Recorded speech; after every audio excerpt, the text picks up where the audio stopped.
So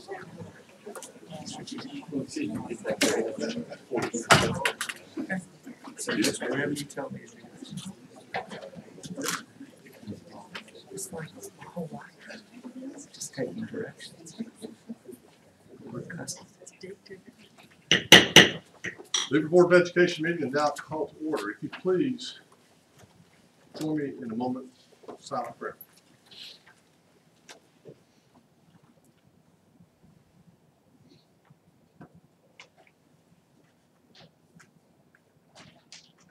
Amen. Thank you. Please join me in the correct pledge of allegiance. Salute. Pledge. I pledge allegiance to the flag of the United States of America and to the republic for which it stands, one nation, under God, indivisible, with liberty and justice for all. I used to always say two, Mr. President. I'll look at it. Ms. Wyatt, would you please do a roll call? Hoover? Here. Bowman? Here. Greg Allen? Here. Brett Kendrick? Here. Amy Thompson? Here. Alphabetical by height. You have before you the agenda for tonight's board meeting. Do I have a motion to adopt the agenda? Do I have a second? All in favor? Aye. Anyone opposed? The agenda is approved. We will now have our recognition time. Mr. Gass. All right. Thank you, Mr. Cooper, Superintendent Murphy. We'll begin with our proclamations. Of course, February is always Black History Month. It's a month we celebrate across the school system. We do have a proclamation and some school representatives. I'll briefly read it. Whereas in 1976, as part of the nation's bicentennial Black History Week was expanded and became established as Black History Month and is now celebrated across America. And whereas Black History Month affords special opportunity to become more knowledgeable about Black heritage and to honor the many Black leaders who have contributed to the progress of our nation.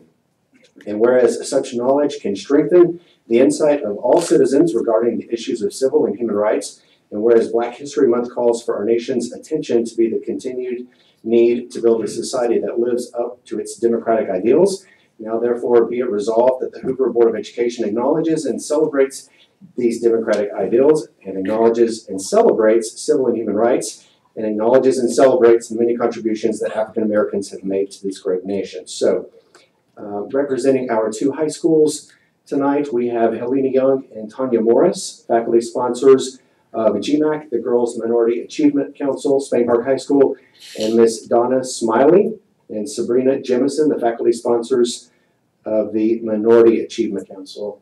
If they would come forward at this time. Yeah, let's give them a hand. Come on back.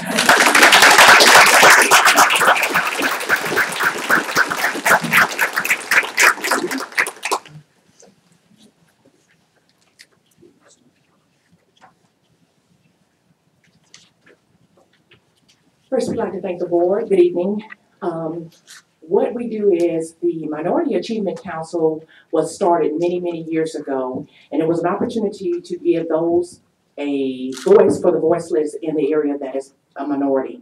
What we are pleased to be able to do is to say that this has been ongoing work and that we recognized many, many years ago the need to have diversity addressed at our school level. With our leadership, Mr. Hewlin at the helm, we have also been able to recognize that change comes, but it comes with great work. And that work has been ongoing. We feel very blessed to be supported in all of the efforts that we do. We also extend that to our students who are at the Minority Achievement Council as they begin to get the opportunity to have the training that they need in order to go out and be productive citizens as well. So we thank Dr. Murphy for coming to visit with us and talk with us about what our needs are. We thank the support of the board and most importantly, our administrative team at Hoover High School for making us able to do the things that we need to do, which is a great work. Thank you. Thank you. Thank you. My name is Helena Young, and I'm the sponsor at Spain Park High School for the Girls Minority Achievement Council. I brought Jada King with me to let you know some of the things we do in the community.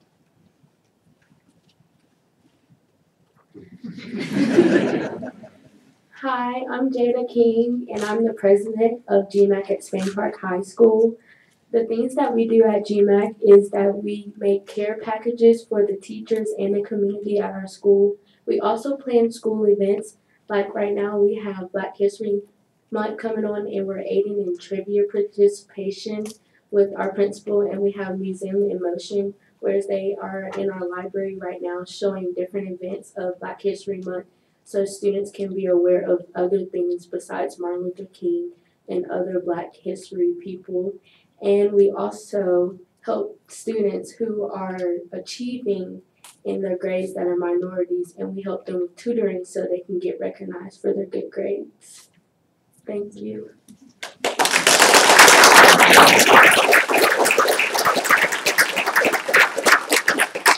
Hey, Jason.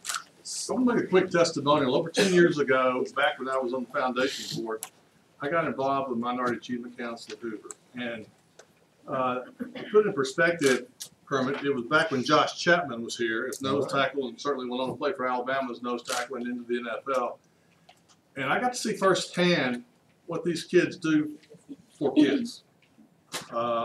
Marley Stevens is here somewhere. She was one of the people involved. Jennifer's involved. And it's phenomenal. And because of organizations like this within the school that are populated by the kids in the school and do what they do, this is why we have great schools. Some of the stuff we've had going on here lately, it's adult stuff. It's not kid stuff. Kids have great attitudes. Every one of our kids get along. And I know firsthand from 10 years ago, and it's still around and still probably never big enough, never enough resources, but it is a great, great thing, a tribute to all you ladies and all you kids and students who participate in it. It's wonderful. Thank you. And I'd just like to add that both my boys were on the Minority Achievement Council, and I just want to thank you publicly for what you guys do. May I just take a moment? I had an opportunity to visit with Hoover High School's Minority Achievement Council. I've not visited yet with Spain Park, but I'm coming, Mr. G. So impressed with those young people who sat with me and we just kind of got real with each other and you know, there are real issues that confront us and real opportunities to learn and grow from each other. And I just want to thank that group that sat with me and was very transparent with me, and we look forward to other opportunities to continue such dialogue. And we'll come over to Spain Park soon, Mr. G, and visit with your group. Thank y'all. Thank you. Next, if you will look to the screen, Career and Technical Education Month. We also have a proclamation. The Alabama State Department of Education declares February as CTE Month. Of course, that's the acronym. The photos you see there were taken just last week. We had, I believe, upwards of 50 students from both of our high schools interviewed for open positions at the Academy of Craft Training in Birmingham. That's a coalition of metro high schools. It's an interview-based process. They have real jobs for skilled trades to kind of prepare them for the real world. So we had a great showing from Hoover High School in Spain Park. I'll just read a couple of lines from this proclamation. Whereas the Alabama State Department of Education and national educational organizations have proclaimed February as Career and Technical Education Month, whereas profound economic and technical changes in society are rapidly reflected in the structure and nature of work, thereby placing new and additional resources on the educational system. Now, therefore, be it resolved that the Hoover Board of Education joins the Alabama State Department of Education and national organizations in proclaiming the month of February as CTE Month. And here to accept this is Dr. Deborah Smith. Let's give her a round of applause.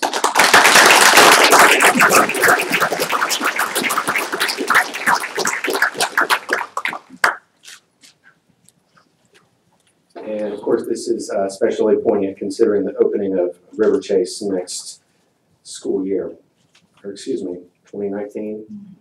2020, right? That's where we are now.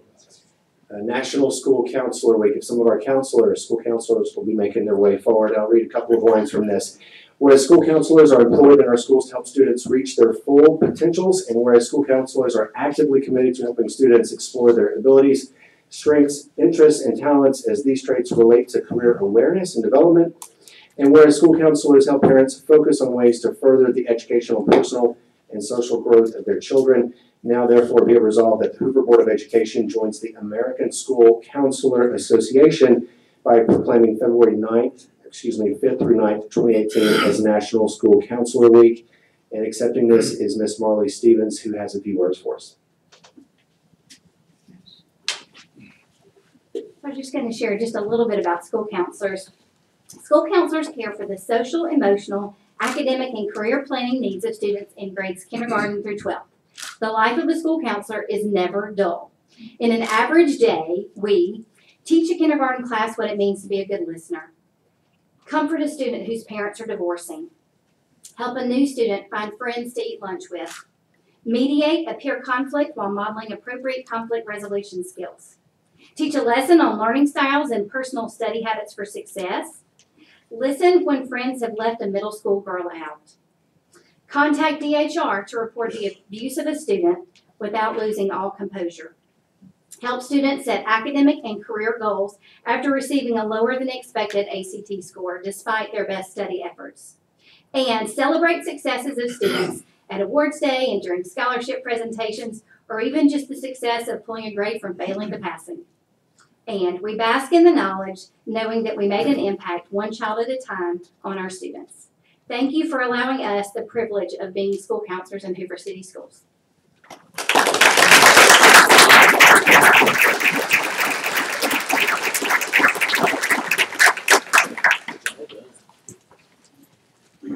These are just some honorable mentions before we get to our next series of recognitions. We may have something more on this later in the agenda. We have a big anti-bullying effort district-wide. You may have noticed the pink in the house, the pink at the head table here.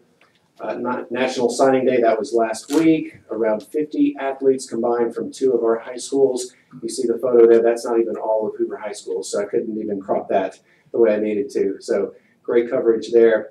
Joshua Jacob was invited tonight. He could not be here. He was our district spelling bee winner from an 8th grader at Berry Middle School. And we'll go on, he won the Jefferson County Spelling Bee. Will represent the state by student Lauren Choi. It's called Arrival, Departure, Mixed Media. You can see the competitions in which it has earned some accolades. Olivia Williams, Spain Park. This one is called Rue. The drawing is colored pencil. It's in national contention. Yeah, this is a drawing, right? Not a photograph, a drawing. Very impressive. Another drawing, colored pencil, pastel. This is been recognized by the State Superintendent's Visual Arts Exhibition, also by student Olivia Williams. Maggie Yester, a mixed media piece titled Last December, also a national contender in the Scholastic Art Competition. So congratulations to Ms. Childers, and I know that's a lot of work on the part of your students. About how long does it take for them to do one of those pieces? Some of the colored pencil pieces take up to about 80. I've heard kids say 80 hours, and I have them keep track on the back of their pieces too, so they know. They're usually pretty small, though. It just depends. And some of them are doing commissioned work outside of school, correct? Yes, they do take commissions. Very impressive. Congratulations once again.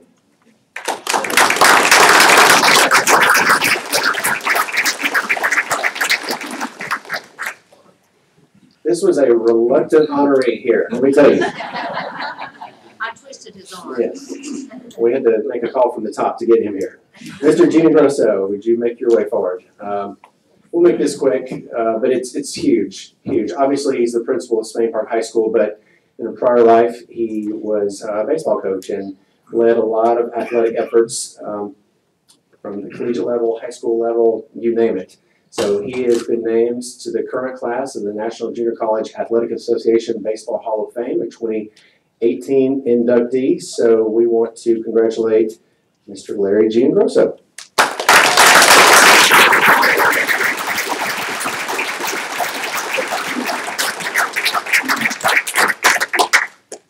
He did try to convince us not to do this, but we're exceptionally proud of him. Deer Valley Elementary School, I believe their principal, assistant principal are here tonight. Dr. Richardson and Miss Amy Weems. And Mr. Singer. And Mr. Singer, Mr. Jeff Singer.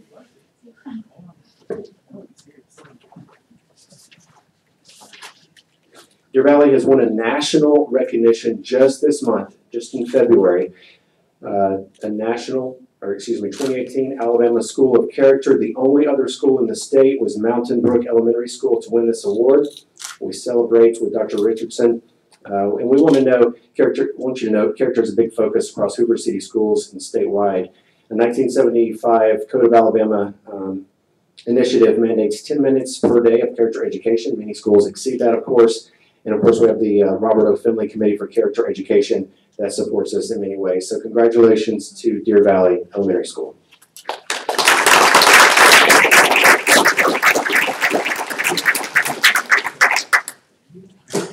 Hey, Wayne, Mark's upset with you, man. He had it before. He's the one that told me about it. Mark's his brother. All right, got an impressive young man here on the screen, and a student athlete, Spain Park High School, Mr. Ward Lockhart. I believe I saw him in the audience. He'll be making his way forward. As you see him there on the screen, he is the current state champion in the 500-meter freestyle, Alabama High School Athletic Association, the runner-up in the 200-meter freestyle, and this year broke a state record for 6A and 7A with his time. You see there on the screen, 4 minutes, 38.88. So congratulations, Ward.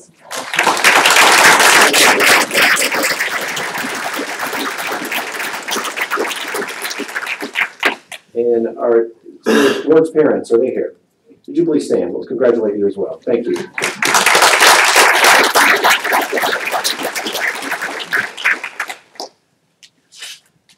All right, Janet Ort. We just got this news late last week, in fact. Miss Ort has won 2 major teaching accolades from the Environmental Education Association of Alabama. She's been named 2018's Best Environmental Educator, and one of her projects, the 2018 Best Environmental High School Project. It was a student-centered project titled Lights, Camera, Wildlife, and Gardens. She had help from Mr. Kelly, City Councilman Derek Murphy, a lot of support from the board, superintendent to make this happen. I think it was an easy choice for this state organization. She will represent Hoover City Schools at an upcoming all-expenses-paid conference down to Dauphin Island later this month. So we expect some good things there. And you have a student with you. What's his name? Matt Sutter. Matt Sutter. Sutter. Congratulations. He's one of our leaders of our team for the project, so. Congratulations. Let's give him a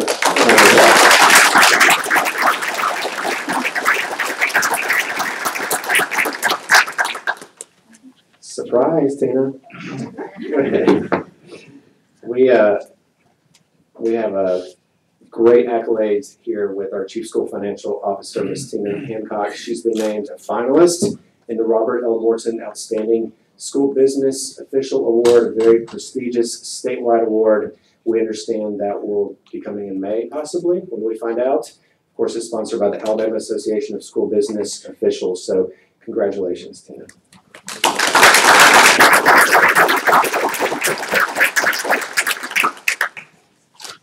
And I may have gone past one thing. I know this student could not be with us tonight, a very talented middle school student, Lydia Rendering. Her art teacher, digital photography, Mr. Bo Doss, is among us tonight. I've already spoken with him. I believe he's still here. If he could, yeah, Mr. Doss, if you'd make your way to the front. This also is, this is a photograph. You may recognize that. I believe that's the 20th Street downtown, where they've done the laser light show in the past couple of years. So she went down there and took that photograph, and it's on display in Montgomery, the state superintendent's visual art exhibition. And again, Lydia is under the direction of Mr. Bodas, Bumpus Middle School. Congratulations.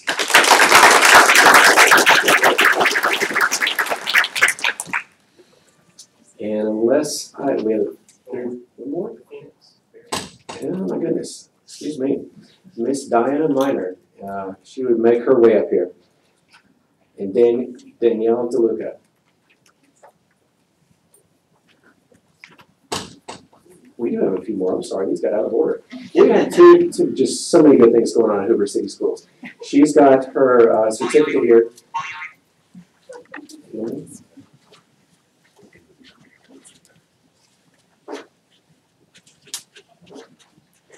So what you have here are two faculty members from Berry Middle School.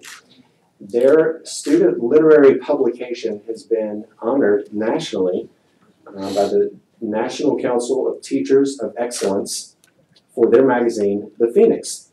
You see them here with several of their students. Ms. Miner and Ms. DeLuca teach a variety of topics that vary. Of course, one of their signature achievements is this literary magazine, The Phoenix. It received a national recognition in the form of a rank known as Excellent, again from the National Council of Teachers of English. Are any parents here associated with these students? Several parents. Let's congratulate the students and the parents.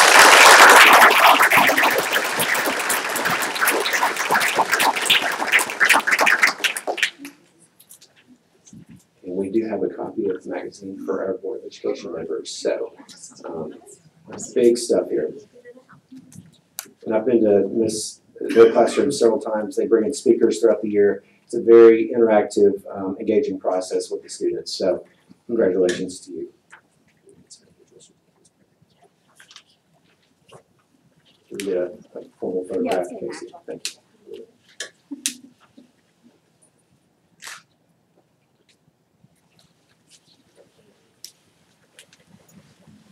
And lastly, I believe Miss Rachel Matherson is here. Spain Park Dazzlers. That's some of our we do have our Dazzlers. How did got the whole back half of the room here? Okay. You see their photo on the screen. These have been up on social media for a while. I believe the Spain Park High School website got lots of traction, lots of hits.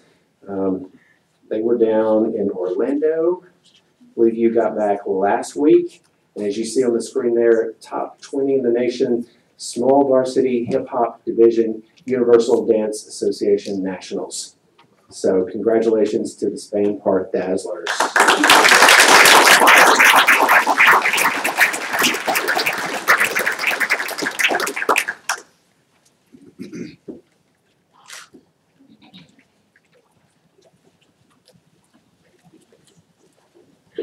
All right, and I believe that concludes our recognition.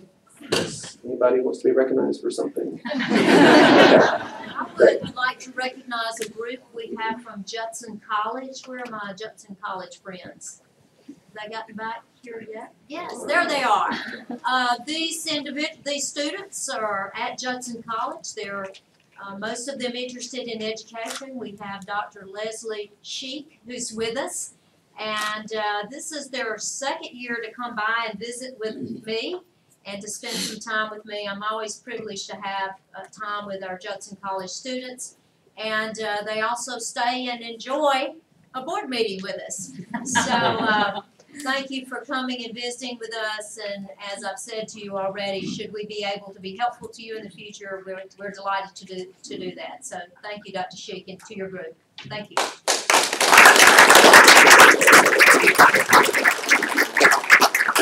I've got to say this, other than the fact this week is her birthday, you gals are among the alumnus here. Our recording board secretary, Miss Louise White, is a Judson College graduate.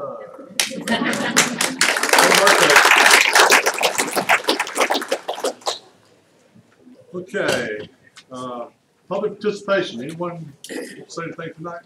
Public participation? Dr. Presley? Thank you, Mr. Cooper. Stephen Presley, 2401 Meadowlark Drive in Hoover. I have one other recognition, if I may.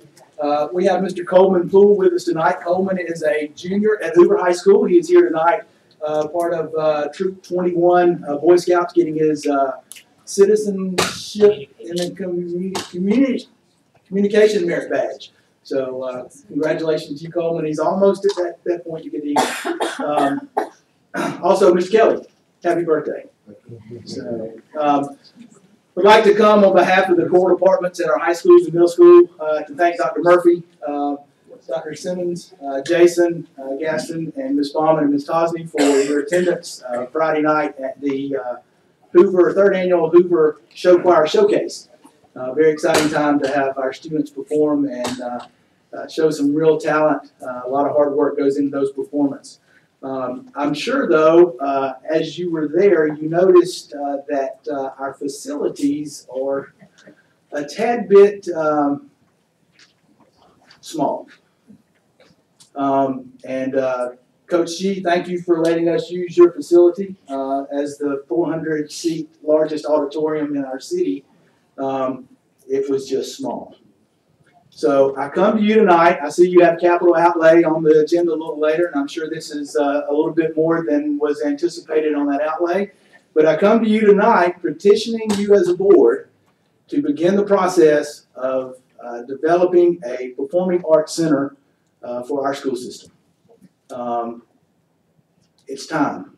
It's time. We have a 3,000 person high school at Hoover and a 270 seat auditorium. None of us a lot of us in this room were not here, and you guys were not on the board when that school was built, but it just was not made a priority. We did double that almost at Spain Park when that was built, so that's some improvement, but it's time.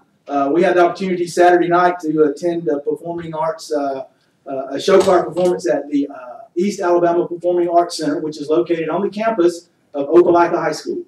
It's a 1,900 seat performing arts venue that is spectacular.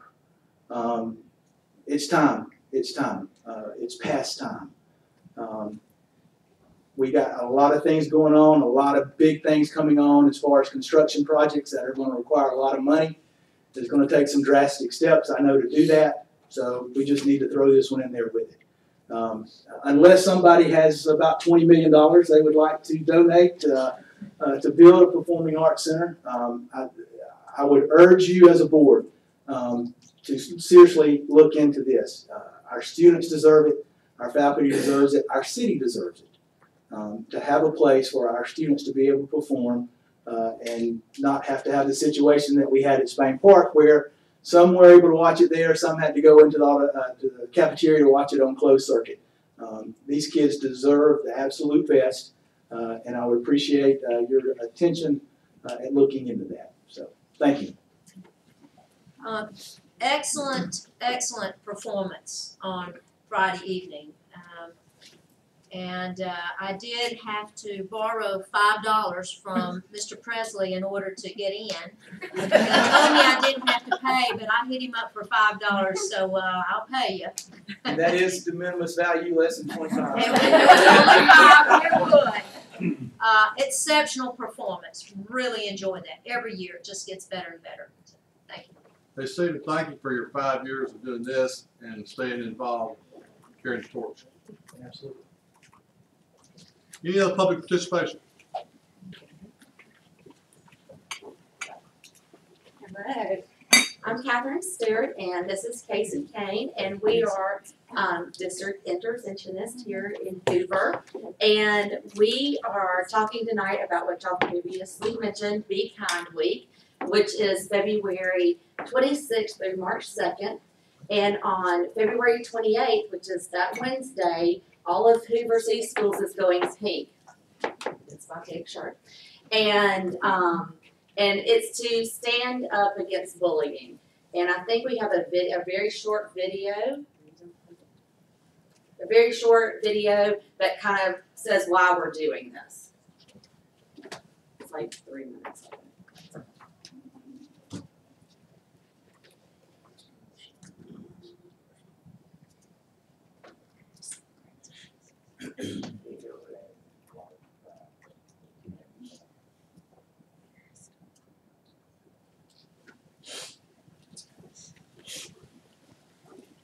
So we encourage everyone to wear pink on that day, and all of the schools are involved, and they will also be wearing pink, and you'll see signs. I think there are already signs outside the central office right now that say to be kind as well.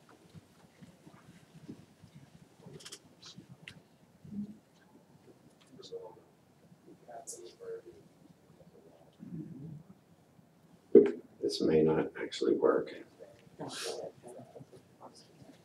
We'll have this up on our website later on.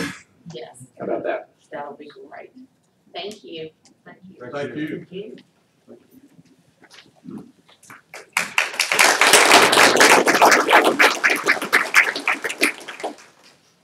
Any more public participation? Okay. You have before you the minutes from the regular board meeting of January 22nd, and also the minutes from the special call board meeting of January 25th and February the 2nd. That overtime was great. Thank you. Dr. Murphy? My recommendation, board members, is your approval of our minutes. Do you have a motion to approve the superintendent's recommendation of the approval of these minutes? We have a second. Any questions from the board? Any questions from the public? Have a motion and a second, all in favor? Aye. Anyone opposed? The minutes are approved. The next item on the agenda will be the personnel action. Dr. Murphy? I am recommending your approval of our personnel actions. This includes 5 employments, 1 transfer, 3 change of status, 16 requests for leave of absence, 9 resignations, 1 retirement, 22 years service, 1 bus liability insurance trainee, 1 bus liability insurance waiver, and 1 termination. I recommend your approval of the personnel report. Do we have a motion to approve the superintendent's recommendation personnel report? So moved. Do we have a second?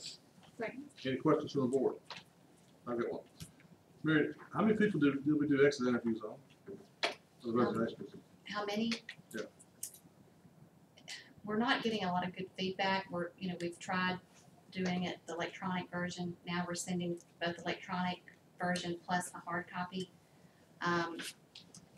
Each month I track, why they're leaving, other employment, personal, those types of things.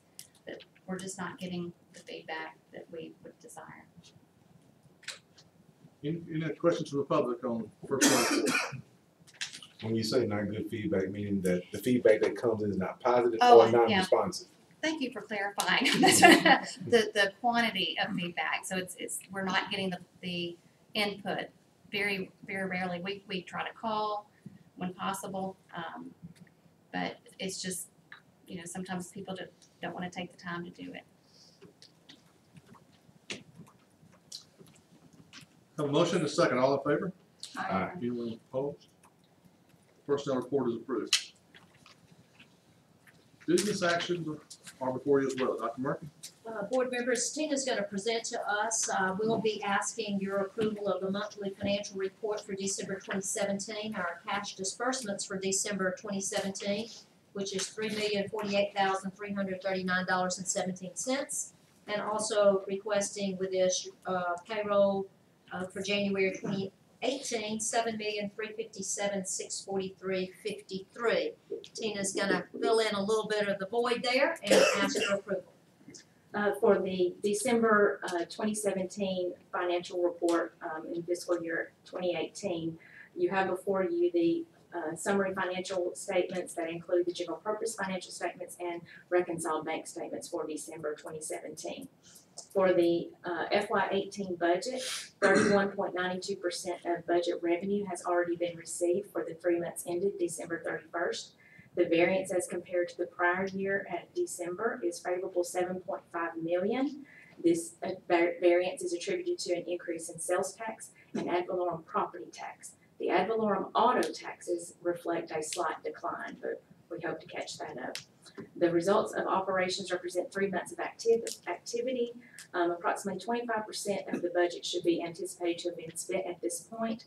General fund expenditures at this point are 24.7% of budget, which is $1.8 million year to date more than a comparable period at this time in 2017. Now, we have to remember, we have some capital projects going on. We purchased River Chase, which that purchase happened right in October at the beginning of the fiscal year, and an increase in utilities because of low temperatures during the months of December and January, supplies and traffic. We will continue to see a few more payments for construction of the roofs. The high school turf and track, we will still have some of those invoices reflected in January when we do those financial statements. And of course, the Hoover High Band Room is ongoing at this time. Special revenue fund expenditures for 3 months of activity were $5.6 million or 28.73% of the budget revenue. Special revenue expenditures of $666,000 more than the comparable period in 2017 due to local school travel and training and local school classroom supplies, which we are encouraging them to spend. It is supposed to be spent for this school year, and we are encouraging teachers to spend their money. Those funds are spent from state funds and local discretionary professional development funds. Do I have a motion to approve the superintendent's recommendation of the business action items which include the monthly financial report, cash disbursements, and payroll? Do I have a second? Second. Any questions from the board? Any questions from the public on the financial report? Let me add one more thing real quick, just for your information. As you know, that the legislature has passed, or potentially gonna pass, a 2.5% raise for, all of the school districts in Alabama. I have calculated what that is gonna be. It includes the foundation, which of course they are supposed to support, but to the cost of the district, including those foundation revenues that we'll get from the state, is $2.6 million, and that also includes the benefits, the taxes. Could I ask, just for clarification, so the state will send the minimum salary schedule, Yes, but your 2.6, that's the whole piece? yes, Do we know what it would be? just for the general fund alone. Just our cost for the 2.5%? It's gonna be around about half of that, about 1 million. Just one question. When you said for the district, that's every employee? That is every Citizens? employee, Okay. yes, sir. Excuse me, Mr. President. Most everyone here knows that our local funds exceed what the state foundation gives to us. That's a huge deal in Hoover. I've said it many times, that, we are more than twice what the state funds this district because of the people that live here in the city. Ad valorem taxes, city council's $5 million plus front door fees that are coming. That contributes to the extra funds that come into our district because we live in the city of Hoover. That's a huge deal. Yes, sir. And also, we pay our teachers more than the state funds us because we want the very best teachers and try to compensate them as best we can. And likewise, how many additional teacher units do we have? We carry about 200 teacher units above state allocation to us, which means we support the entire salary benefits package for those teachers. Hence the $1 million. Yes, sir. Any more questions? Have a motion and a second. All in favor? Aye. Anyone opposed? Business actions are approved. Dr. Murphy? While Tina's standing there, I'll ask her to talk about time and attendance software. She's led the work on this and has had a committee working on it. And Tina, if I could defer to you, we'll be asking your approval on time and attendance software. As you know, we have been looking at time and attendance, and some of you may not remember, but one of my interview questions was about the time and attendance piece. So we've been looking at that since I have been here. We currently use a program called Kronos. When I came, I realized that Kronos had a lot of issues. We've tried to work those out. We continue to have those issues. I mean, it's a very expensive package. It was written for a manufacturing company, not necessarily education. So we have been meeting, our committee has been meeting for about a year, trying to vet out 3 other companies that are education related. We have settled upon a software package called Frontline Education. Frontline is a software package that is an educational piece only.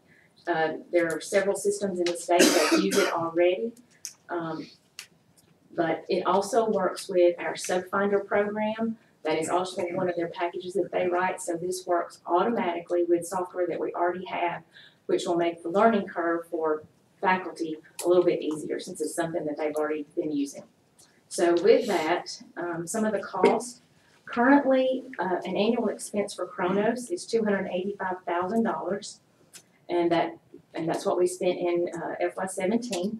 It does not include an update that we currently probably need, but we knew that we would probably be changing, so we chose not to update that. And with that update, we are supposed to do the testing, not the program. So that was another con against Kronos. The replacement of one time clock is $7,000 when a time clock with Kronos tears up is $7,000. One clock. One clock, yes. With Frontline Education, our total first year, including the startup, which would include the purchase of new time clocks throughout the district, because Kronos only, their time clocks only work with their software package. So with that, software, hardware, and the installation cost is $244,000.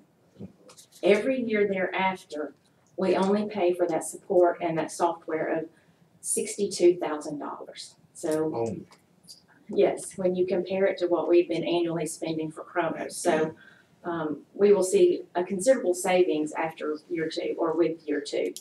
And the replacement for one time clock with Frontline Education is $2,000 versus the $7,000. Do you have any numbers on what it costs to maintain one of these time clocks if something breaks on it, or to repair it?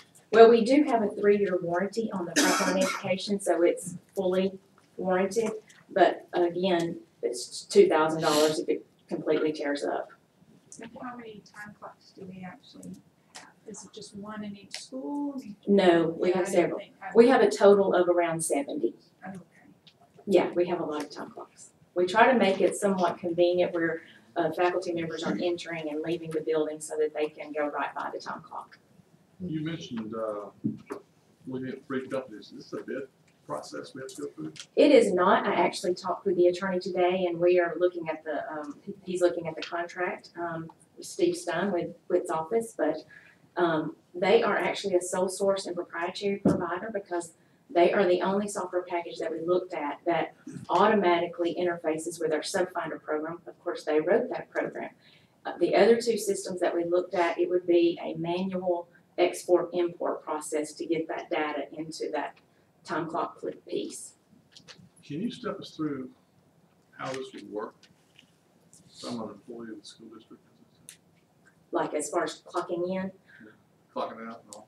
Yeah, basically, exempt employees just clock in once per day. You know, when you say clock in, is there a physical device on the wall? there is, and we use biometrics, so we have fingerprint. Of course, someone like Mary, her fingerprint does not work, so we don't know why, but, and some people do not have fingerprints. You could be using the wrong finger. Well, and so then you just go through the little menu where it will actually, and of course our badges have the scan on it, so once we use the biometric piece, then we can scan in. And then that uploads into our software package, and that's where we can run different reports. We can go verify time, fix time if there's a missed punch, that sort of thing. So it works basically the same. It will work basically the same with Frontline for our classified employees. They will clock out or in and out for lunch. So that's pretty much the difference. But it's a pretty easy process. It takes what, two maybe 5-10 seconds, maybe. So, do non-certified employees, where do they log in now? Just at the door of entry, wherever they typically come. I mean, the principals have been really good to kind of designate where those areas are, and as employees are coming in, there's a time clock available to them at the door. Who installs the software? Who loads the software into the system? Well, that will be between Brian and the software company. But oh, the time clock. Yeah, but in other words, you won't. It will come loaded from the company. Okay, so I think people have to. No. They'll just have to integrate that software together. I mean, to make it work on. So the biometric application, there is no opportunity for people to log in for other people. Should not be. There's always a risk, but we try to make it very difficult. How can they do that? I guess if they chop off a finger. Well, if you're like Mary and yours doesn't always work, or some people do not have fingerprints. For example, my mother does not have fingerprints because she used to work in an industry where she washed her hands a lot. So they don't have fingerprints. And the only other way that could happen is if it does work with badge. It does. So you could pass your badge off. I mean, there's, but our people wouldn't do that. Will you use that year round, for example, teachers come in early, set up their classrooms or stay late to do whatever? No, not for teachers, only on their scheduled work days. Okay. And clerical, non-certified?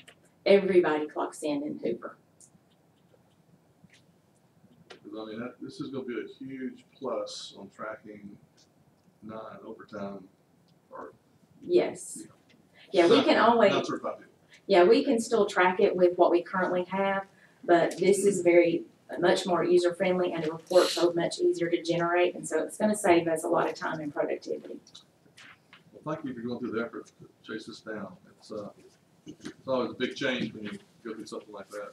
It's a good change, sounds like. Absolutely. And we'll make sure that our folks are trained on Frontline. Yes, this installation cost does include the training days. And our transition time would be? I would like to go live, excuse me, July 1. That way we've got a month to work with those 12-month employees. And then as the 9 months start coming into school, we've kind of worked out some of the kinks. Because anytime you change software package, it's always a little bumpy. Board members, I'd like to recommend a time and attendance software package, frontline education. And you've heard the discussion, and I certainly support this work. Do I have a motion to approve the superintendent's recommendation for the time and attendance software provided by Frontline? Do I have a second? Second. Any questions from the board? Any questions from the public on the software system? I have a motion and a second. All in favor? Aye. Anyone opposed? The time and attendance software provided by Frontline is approved. Board members, you have before you the landscape maintenance bid, number 2018-3. Dr. Murphy. Again, Tina, while you're there. Basically, we had a bid for landscape maintenance. As you see before you have the bid tabulation sheets, we had 2 bidders. We had 5 bidders that showed up for the pre-bid conference, but only 2 actually bid. One is a non-responsible bidder, so therefore we are left with the option before you that we are recommending. Which is Axon. Axon Industries. Board members, I'd like to recommend your approval of the landscape maintenance bid 2018-1 for Axon Landscape. Do I have a motion to approve the superintendent's recommendation of the landscape maintenance bid provided by Axon Landscape? Do I have a second? Second. Any questions from the board? Mr. President, can you tell, I wish I had been in front of me, it's my fault for not bringing it. We've done this a little bit differently this year. We're not doing chemical, I mean, there's a change until we start at this point with this one and go forward, is that correct? Yes, we did 2 separate alternates, one for the chemical application and one for the pruning services. So we kind of separated that out. We feel like we can do those 2 alternate bids ourselves at this point. As you know, we have been working with the city to try to come together on the landscape pieces. Unfortunately, you know, with the time frame that we need some landscaping done, that they cannot get their people hired. So we're still in the talks with them as well. But at this point, we need to move ahead with the bid because we need some services before the end of this month. What's the term length? The term length is renewable every year with a 30-day notice up to 5 years. So it's 1 year. Yes. Okay, I have a motion and a second. Any other questions from the public? Stephen, any questions? I don't blame you. All in favor? Superintendent. Anyone opposed? Landscape maintenance bid is approved. We now need to consider an edited job description for a human resource specialist. Dr. Murphy. Board's in my order. Okay, human specialist, human resources specialist, as you know, as you're aware, we have continued to put our job descriptions in front of you. I asked HR to take a look at their job descriptions again as we've lost one of our employees out of the department, and upon review, there are a couple of edits, or there's some edits to this. You will see what has been struck through. You'll see what is in red, which would be additions. And happy to talk about this job description. This is not a new job description, simply an edited job description to better define the work of our human resources specialist. I would recommend your approval. Do we have a motion to approve the superintendent's recommendation of the human resources specialist edited job description? Have a second? Second. Any questions from the board? Any questions from the public? Have a motion and a second. All in favor? Aye. Anyone opposed? Motion is approved. Next will be the state mandated textbook committee. Dr. Murphy. I'm going to ask Dr. Adams if you would address our state textbook committee. Every year, the state of Alabama's education department provides funds for textbooks in one content area, and it rotates. And so about every 7 years, a content area gets to come up again for adoption. This year, it is world languages, and they decided to also throw in fine arts. So we're really looking at resources for 2 content areas. The process for this is the year before a state adoption, the state pulls together a committee of teachers and administrators, and they write a new course of study, a new set of standards. So that's already been done for the fine arts and for world languages. And then this year, we bring teachers together in Hoover. Now, not every school district might not do it quite the same way, but we bring our teachers together and they meet at least twice, where we brought in people who served on those course of study committees to help our teachers have full understanding of the new standards. So all of our teachers are involved in both the fine arts and world languages. It's not called foreign language anymore, in case you were wondering.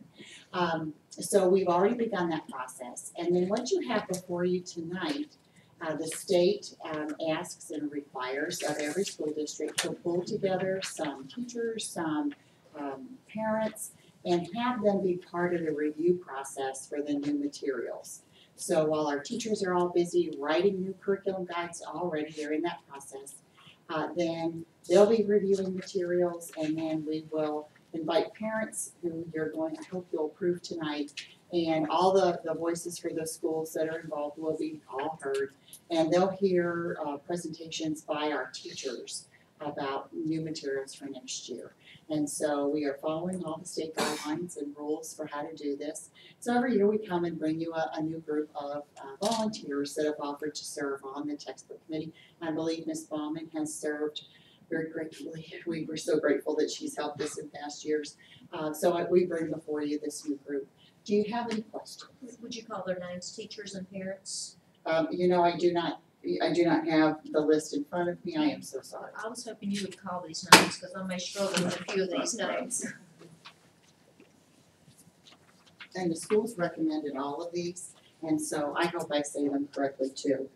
Michelle Nails, Sarita Gulapatati, if she's here, Kathy Claypool, and Michelle Picard are teachers and staff who have been recommended by the schools. Megan Romero, Marva Raby, Paula Kaysen, Katie Belcher, Rebecca Suarez, Whitney Cook, and myself. Cindy, you mentioned world languages and fine arts, and really we're talking about standards. Is there any direction provided as to what fine arts curricula and languages you provide? No, the state got a little more organized this year with a variety of options in the fine arts, and many of our schools were already offering those options.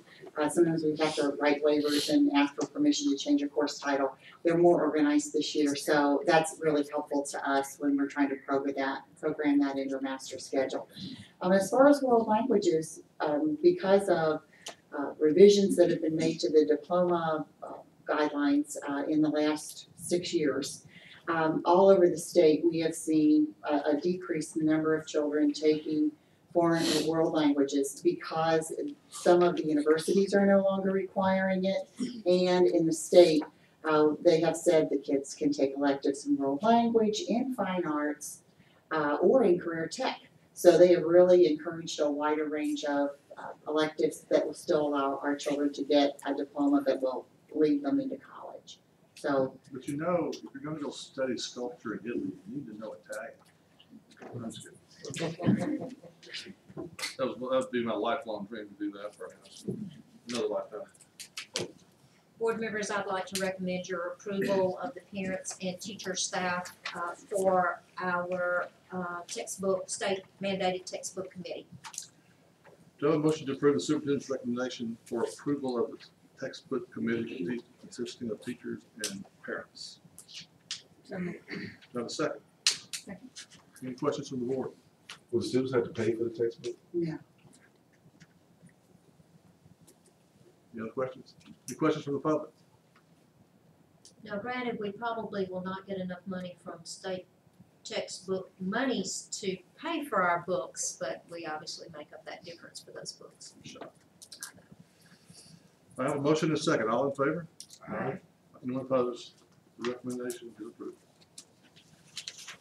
Tracy Hodgson, President Director, will share with us the upcoming capital outlay plan. Yes. And please introduce Yes. our I employee wanna that I thank- missed last month. I want to thank Dr. Murphy and the board for the additional support of our new project manager. He brings 30+ years of architectural experience to us. He is a licensed architect in Alabama, Florida, and Georgia. And I'm not sure another K-12 system has a licensed architect on the board. I'm excited to bring the architectural piece to this project manager position. David Mugg. Thank you.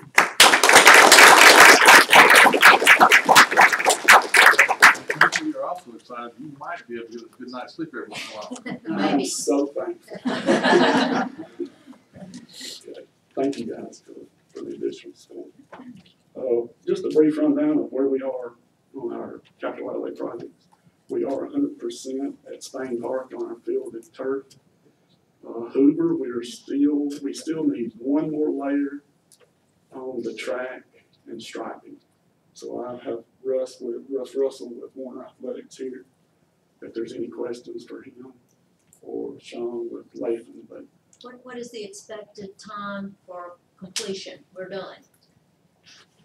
If I could stop the rain next week, we've got a solid 5 days left and of spreading rubber. We actually spread all the event runways today and the high jump pad, and we're finally, it looks like the weather broke this afternoon, so they were able to get some in. And now all we have to do is the oval and stripe it, and we're finished, and clean up, and we're thank you. finished. Yes. I know that our schools are anxious to get on the track. As are we. Coach Hines got to follow up indoor with outdoor now. Yes. Yeah. Just one. Our band room is going well. They're pouring footings now. Block has been delivered. So we're coming out of the ground with that, I hope, next week. They will see some block walls being moved. And our River Chase Career and Tech Center, I think that's the name now, or close, is they're still meeting. We're still in I think, Ron, we have a meeting Thursday with GMC, the architect, we're still in the gathering stages. The industry is still giving us feedback on what they're looking for and what we're looking to do. So we're excited about that. Just because we delayed the opening doesn't mean we're hitting the brakes, so we're still wide open. Any questions? I got a complaint on this one because I was in a conference call the other day, had Dr. Philip Cleveland on it. He is retired from the state, but he was the career tech czar for a number of years and has contacts beyond belief. But I was listening on as we decided to delay this thing a year because it was just too compressed and there weren't enough physical resources to make the changes that were needed. One thing he said that stuck out to me that everybody else needs to know, I think, and I can hang you out on this because I'll be gone when it occurs, but Please don't. Dr. Philip Cleveland said, this additional time we're going to take to redo this Career Tech Center is going to make this a national quality, national renowned Career Tech Center and one of the best models in the nation. So to think about that in Hoover, which is kind of the way we do things, and having the time to do it and do it right now, and it's going to be incredible. Absolutely. We've had a number of business industry in and out of the building with us with the architectural firm. We're soliciting the advice of business and industry as to where things need to be and just helping us with the whole conversation of infrastructure and the development of that. So really now have the time to do this well, do this right, and we are expecting this to be a national model. We have the time to get it right now. Excited about it. I wanted it right now, but I want it right. Yeah, So we'll pause. I will have to say the day I walked in and told Dr. Murphy, I don't think we can make it. I'd rather we've got root canal. 2 teeth. A bridge. Thank you so much. Tina's gonna come back up, this is the Tina show tonight, but Tina's gonna come back up and talk with us about the work that has been taking place on supplemental salary schedule. I know that she's going to say this, but I wanna jump in front of her to say to you a couple of things. One, it's been exceptionally important to me as your superintendent to make sure that our supplemental salary schedule, A, makes sense, that it's transparent, and that there is equity and fairness in the way we're doing business with supplements. We shouldn't have any outliers as it would relate to how people are paid. So if we're doing the same work at the same grade level, there should not be disparity in what that supplement looks like. And so with great intention, we focused on how do we be more transparent about what we're doing, how do we address equity and fairness, and then really an additional piece for me was moving away from a percentage of salary. So what we've been doing with our supplement schedule is to say this is a person's salary, and now your supplement is going to be X percentage of that salary. Not to point any particular groups out, but just we wanted to know that for this piece of work, this is what this is worth to the school district, not so much based on individual salaries, but what does the work look like and where does a fair and reasonable supplement to that. So that kind of sets a little bit of the stage, and Tina, I defer to you. Lots of people have been at the table. Again, great leadership out of Tina and the committee. And Tina, you'll probably acknowledge some of your folks, but really great work. This is the last time I will come up tonight, I promise. I want to, first off, I would like for our committee to stand. Pretty much all of our members are here tonight. They have put forth great effort and a lot of great work, and they have been so instrumental in really good feedback as we went through this process. So thank you, I appreciate it, and this was a group effort. It was not me at all. This was a lot of work on everyone else's part. So we had monthly meetings beginning in July 2017 through last week. We also last week met with an independent consultant, that is Marie Plowman. She is basically known as the payroll expert in the state. A lot of districts, if they need payroll help, they will hire her. So she came in to look at that, and before you, I think you have a letter from her, basically stating what we did. So our committee's task was to revise the current supplement salary schedule to be fair, equitable, and transparent. And we felt going into that was our task. So some of the comparisons. The current salary schedule totals right now about $1,772,670. It is based on a percentage of an employee's pay. It's also based upon years of teaching experience, and again, based upon the teacher certification and degree. It is not transparent or equitable, and if you look at the old salary schedule, you will see all those percentages, and then there'll be a disclaimer at the top about how they're based upon degree and years of experience. So what we are proposing is about a total of about $1.8 million. That is a difference of $41,180. Now, because it is based upon teaching experience and teaching degree, we have about 9 employees who have an AA degree or a doctorate degree, which of course makes their pay more. We set forth on probably our first meeting to say that we did not want to cut anyone's supplement at this point in time. So we will grandfather those people in until they get in line with that salary schedule, and then we'll bring them on to that. So it'll be equitable at that point, but that was one of our goals to begin with, is we did not want to cut anyone's supplement. So with that, with the grandfathering in, it's actually going to be about $51,000. And one thing I wanted to point out with the state raises, with the 2.5%, that's going to cost us $44,000. So you see, we're really not coming, having that much difference in what, with the proposed and what we would be paying in the fall. So with the proposed salary schedule, it is as Dr. May I ask or make a point? Excuse me for interrupting you. So as the plan currently is, once that 2.5% pay increase goes to someone's salary, they automatically are gonna get additional monies when you do that percentage of salaries. Now we've disassociated those two pieces. So while we're talking to you about there's a little additional money or some additional money here, over time, that money is not there. So the percentage is not to the salary. The percentage, I mean, the supplement is based on the work, not against a salary. Did that make sense? That didn't seem to come out real well. So, with the proposed salary schedule, we have a flat rate for duties, what we felt like, as Dr. Murphy said, what we felt like that job duty was earned. It also reflects years of experience in that position, in that supplemental position, not teacher experience. We also added another step increase, 21 plus years. We felt like that would hopefully help to retain our current employees. And it is transparent and equitable, and we also included job descriptions, which we've never had specific job descriptions for those duties. I have a question. Yes, ma'am. Can you go back to the grandfathering? Yes. So that goes for everybody as it is right now? No. Some people might be getting a slight raise, and nobody's gonna be getting rich off that, I can assure you.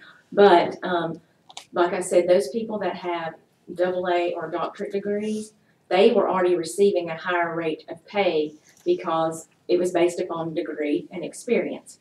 So because theirs would have been a cut, we decided to grandfather those people in. Yeah. Pause. Put them right there. Yeah, and when they come in line with the proposed salary schedule, we'll move them back over. Mr. President, it's okay to ask a question. Yes. I think it's very important. When I first came on the board, Ms. Veal was kind enough to give me some schedules. I had no clue what's what. If you've got a freshman pick a sport coach getting paid this, same length of employment, everything else being equal. And then you maybe had a JV coach getting paid less than the freshman coach doing the same thing. Exactly. I couldn't figure it out. And your board's not doing the job if we cannot understand what we're paying. And I'm so glad to hear that we're not, nobody. The big question is, and Coach Irvin's here and Coach Patrick Kellogg's here, is to know we're not trying to cut the salaries. We're just trying to figure out what it is. We hire other people and you post a job or you offer supplement however it works with the principal's approval. As we understand as a board, let's just not say I approve and I know what we're doing. And it's much easier for a principal and for ADs to have conversations with coaches because you can really tell them what that supplement's gonna be without having to get to the salary schedule and calculate percentages to the salary. It's much easier, I'm going to assume, for you gentlemen. Yes, ma'am. It is. Yes, we're dealing with it right now. We have people leaving in the middle of the year and 9 to 12 of 19.5% of $36,000 is a lot harder to figure out than 9 to 12 Math or gets whatever. complicated. So the principals and the ADs in here, I mean, you just answered, but you're happy with this? I mean, you're. Yes, you can now, in a job interview, if you're willing to offer somebody a job, you can tell them the exact amount that they're gonna be making. And it also continues to their retirement, I guess. Absolutely. One of the things to me that was important is there was no incentive for individuals. You added this 21 plus, I can't see that, Yes, additional. For our folks who've been with us for a while, who has a wealth of experience and wisdom that comes hopefully with those years. At 20 years, there was no reason to even consider staying in Hoover City Schools. There was not another step, and I'm really delighted with that piece of the work too. Don, real quick, I could do it, but I can't do it like you can do it. Speak to the importance of supplemental positions. We can't have our programs, and we're not just talking about athletic programs here, we're talking about academic programs and others. And those jobs are critical because we have so many kids involved in those individual programs. And I can tell you, just my opinion, those folks who are making supplements deserve a lot of money, because I can tell you the hours that they put in, from SGA folks to right on down the line.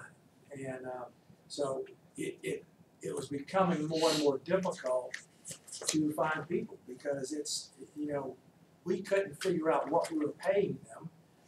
So when you're doing those interviews, it made it very, very difficult. Then you really didn't have a tool for you to keep good people in those places. We're being outbid by everybody in all these other districts.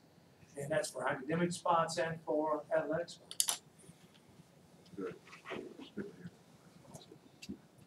So some of the benefits to the proposed supplement salary schedule are that state raises, as we've already mentioned, will no longer affect the schedule, which results in a potential cost savings over time. And as I stated earlier, in the upcoming school year, that 2.5% raise will cost about $44,000. Employees receiving higher degrees will also no longer affect the schedule. We should see a retention of current employees. It is competitive with surrounding districts, and we did compare to several other districts, and also when the independent consultant was here, she looked at those in comparison as well. This will also be attractive to new hires, and we hope to see an increase in employee morale because of the little bit of benefit that they may be receiving.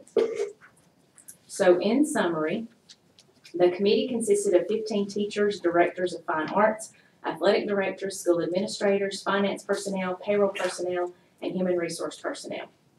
The committee was unanimous with this proposal, and if you will see, you have in your notebook a sign-off sheet where every one of us signed off. Mr. Hoover was out of town, but we have his email, and Donna Burke was out sick. But for the most part, everybody did sign off, and when you have 15 employees that were 100% unanimous, and we were, I'm pretty sure I can say this, we were unanimous the whole way through every meeting, every piece that we went through. And so we felt that was a great feat on our part that we were all unanimous. This proposal, again, was vetted by an independent consultant. We now have accountability with the job description piece that we did not have before. We feel we have met our objective to propose a fair, equitable, and transparent schedule. And we feel that this reflects a commitment from the board, from our committee, from our school district as a whole to academic and extracurricular programs that make Hoover, Hoover. So this, in effect, is actually a board policy so that it's hypothetically a principal could pay a supplement on top of the supplement because they thought he or she is doing more than the job says. Say that one more time, please.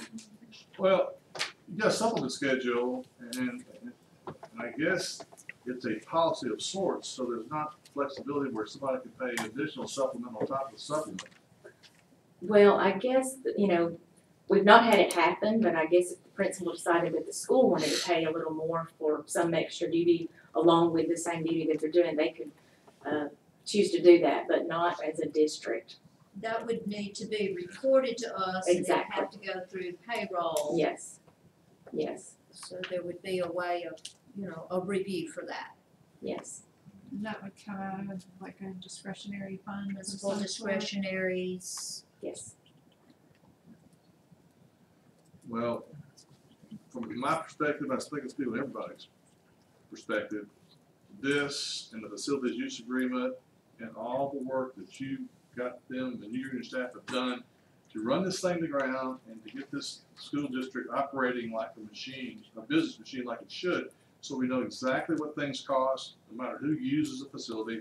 We know exactly what the supplements are, regardless of what school they're in. Just want to thank you guys. Thank you. The committee, stand up again, committee, y'all did great.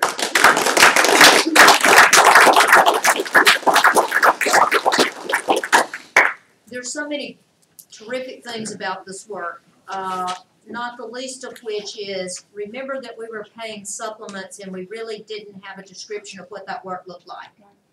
So that's a huge disconnect when you're paying supplements, but you've never really defined the work for those people who are receiving those supplements. So just the whole piece of the way they've woven this together is just exceptional, and hats off to the committee and certainly Tina's leadership. So thank you.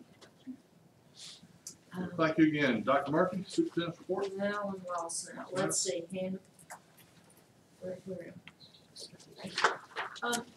Board members, a good bit of what you've heard from both Tracy and from Tina aligns to our strategic plan.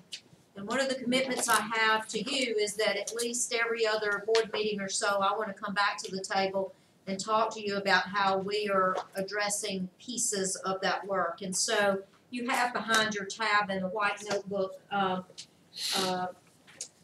an update on strategic plan, and I simply went through just to pull some examples of how we're staying focused on our strategic plan.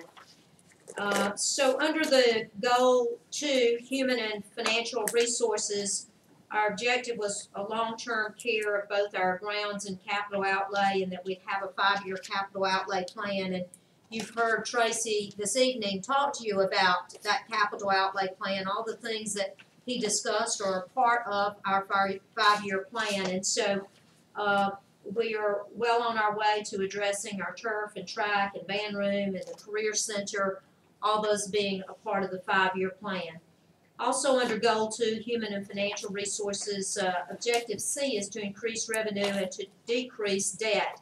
You saw an example of that this evening. What we brought to you, Action Step 4 in that strategic plan, said that we would implement a new time clock system. You have approved that this evening with the frontline proposal. Human and Financial Resources Goal 2, again, Objective D was about quality teachers and support staff. And the Action Step 4 in our strategic plan was about revising our supplement salary schedule. And again, you had a presentation to that effect this evening. We didn't ask for your approval.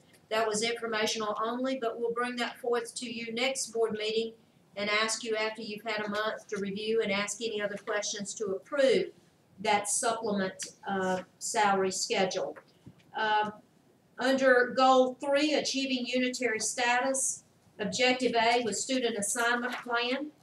And the action step is Step 2 about a student transfer plan.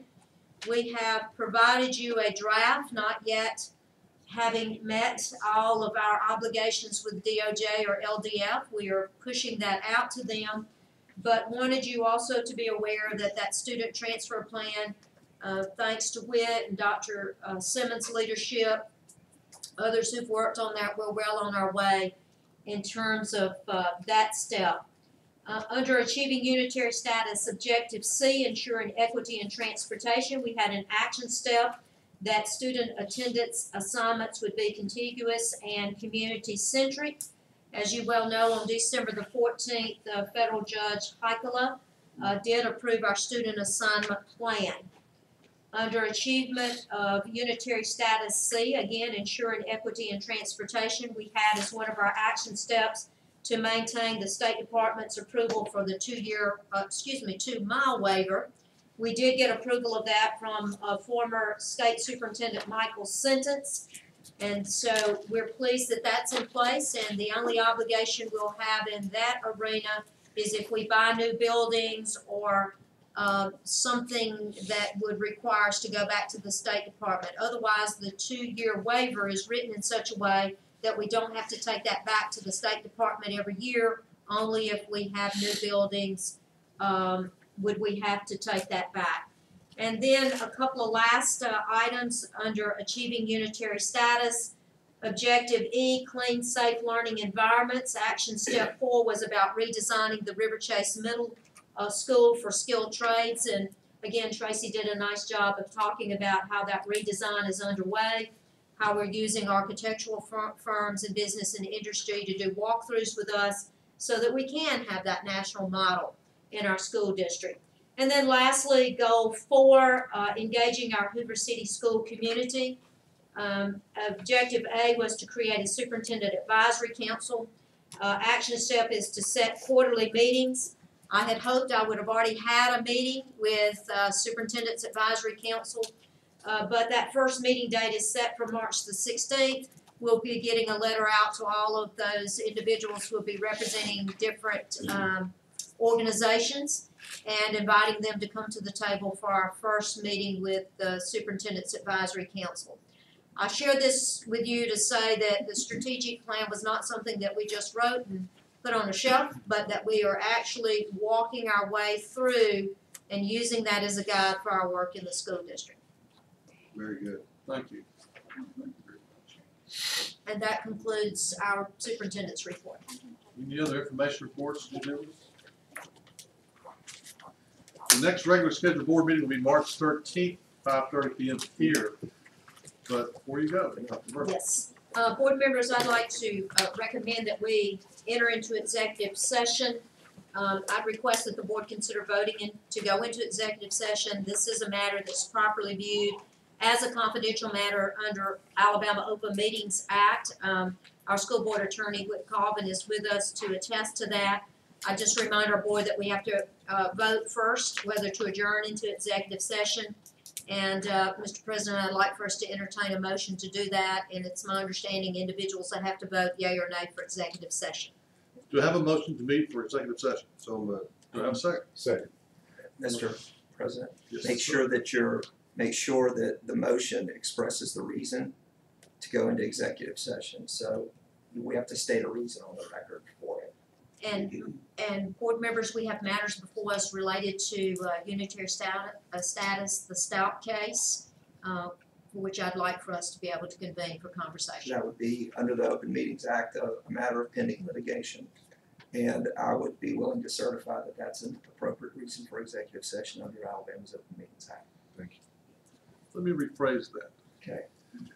Do I have a motion to meet? It's hard. Sorry. You're good, yeah, that's why you're. I know. Do you have a motion do I have a motion to meet for executive session to discuss pending litigation matters, specifically unitary status, the Stout case, and our attorney has certified that that is in fact legitimate. So moved. Do I have a second? I'll call each of you individually and ask if you're in favor or not. Mr. Kelly? Aye. Ms. Ball? Aye. Ms. Coon? Good. Aye. Okay, the vote is 5 yeas. I'm in favor. And time now is 6:52. How long, I'm not sure, but you can also announce whether we plan on taking any further action after the executive session, so that way they'll know. We're not taking any action at the executive session. This is purely discussion only. So that way they'll know that we will not reconvene for any more action. See, if you told me all that up front, I'd have. I know, I apologize. I'm gonna write it in the script. 6:52. I think it'll probably take us 45 minutes to get through all this stuff. No further business. We are adjourned.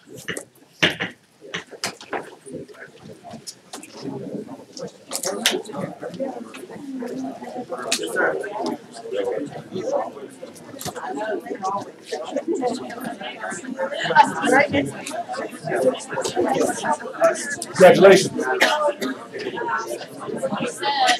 How you doing, Hank? All right. Everything going